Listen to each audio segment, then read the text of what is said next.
After many years of being a Craftsman supporter of their 19.2 volt tools, they let me down and discontinued the line. So I knew I was going to have to find another platform, and I settled on Ryobi. And they have been spot on with all of their tools, but their weed eater has an issue. Everyone that owns one knows it. This particular weed eater, which is the P20014, will continue to feed line even if it's already been cut at the guard device. So I knew what the problem was, having many years as being a small engine mechanic. And here is what I did, and I actually did fix it. In this picture you see the advancement device. If you remove the cap and the spool, you have this gray bar, one end's fatter and one end skinnier, and a spring. That spring is too weak, so you have to find a stronger spring. Now, the spring you're now looking at is the OEM, or the original spring that comes with it, the black, few coils, and kind of skinny. If you compare it with the one that I purchased at Ace Hardware, this one is beefier and longer. Now, Ace Hardware couldn't give me a part number, so I apologize for that, but I do have the measurements of the spring. This spring was actually in their overflow bin, not in the actual bins that have part numbers. So if you are looking for this particular spring, it's a 25.5 millimeter spring. That's the length. 4.8 millimeters is the outer diameter. The diameter of the wire is 0.7 millimeters.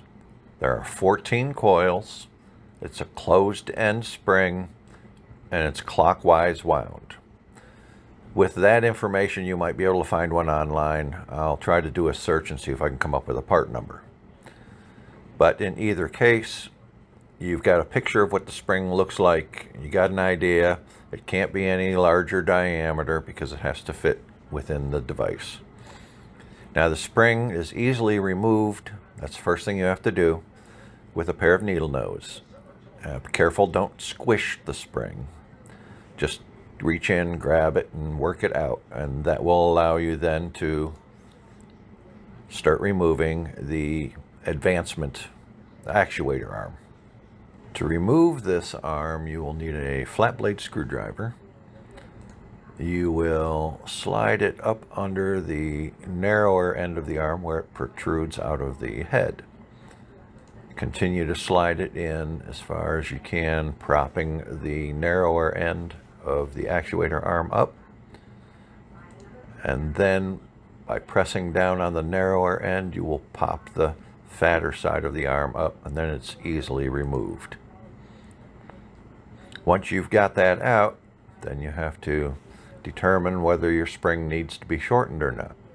I initially tried the spring at full length to see how much line would feed. Now, the one number you need to know is that with the guard on and the line cutter in the outer position, that allows for 5 inches of line. So with that number in mind, with a full spring, and I always started with 1 inch of line to see how much would advance, I would get 2.75 inches of line with the full spring. So I clipped one coil off and got 3.5 inches of line. I started clipping a half a coil at a time. I clipped another half a coil, 1.5 coils now, no change. At 2 coils removed, no change. At 2.5 coils removed, it advanced again and went to 4.25 inches. So I took another half a coil, so now a total of 3, no change. Took another half a coil, so now a total of 3.5 coils, and it went from 1 inch to 4.75 inches, and it would not advance beyond that. I stopped there because I know that the guard is going to cut at 5 inches, and I don't want to waste line. I'm happy with that, and that is where I left it. So with each of these shortening of the spring by clipping a half a coil, the head needs to be reassembled. To do that, take the cut end of the spring and insert it into the hole that the spring sits in. Once you've done that, you have to take the spring and angle it down so that it's between the stays. That helps keep the spring in position. You have to compress the spring as you try to get the arm in the rest of the way. Once the arm is in and snapped in its position, you may have to reach in with a screwdriver to straighten the end of the spring so it is flush up against the side of the head.